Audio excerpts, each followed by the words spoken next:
நட்சத்திரங்கள்ல 2 நட்சத்திரத்திற்கு மட்டும் திரு அப்படிங்கிற அடைமொழி உண்டு. ஒன்னு திருவோணம், இன்னொன்னு திருவாதிரை. திருவோணம் திருமாலுக்கு உகந்த நட்சத்திரம், திருவாதிரை சிவபெருமானுக்கு உகந்த நட்சத்திரம். ஒவ்வொரு மாதமும் திருவாதிரை நட்சத்திரம் வந்தாலும் கூட மார்கழியில் பௌர்ணமி அன்னைக்கு வரக்கூடிய திருவாதிரை நட்சத்திரம் ரொம்ப விசேஷம் நிறைந்தது. ஆருத்ரா தரிசனம் என்று அழைத்து நாம் சிவபெருமானை வழிபடக்கூடிய அற்புதமான தினம். சிவபெருமானினுடைய நடராஜ திருமேனியை வழிபடக்கூடிய நாள்தான் அந்த நாள்.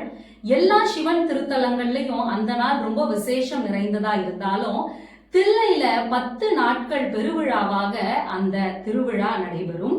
சிவன் கோயில்கள்ல மூத்த திருக்கோயில்னு அழைக்கக்கூடிய உத்திரகோச மங்கையில மரகத நடராஜருக்கு தினந்தோறும் சந்தன காப்பு சாற்றி நாம் வழிபடக்கூடிய சூழல்ல ஆருத்ரா தரிசனத்துக்கு அன்னைக்கு மட்டும்தான் அந்த மரகத நடராஜரை நாம் சந்தன காப்பு இல்லாமல் கண்குளிர தரிசனம் செய்யக்கூடிய ஒரு பாக்கியம் கிடைக்கும்.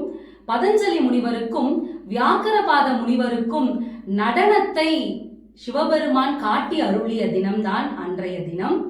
பார்வதி தேவி சிவபெருமானை அடைய தவம் இருந்த பொழுது அதில் மகிழ்ந்து சிவபெருமான் வெளித்தோன்றி திருமணத்திற்கு நாள் குறித்த தினம் அன்றைய தினம்.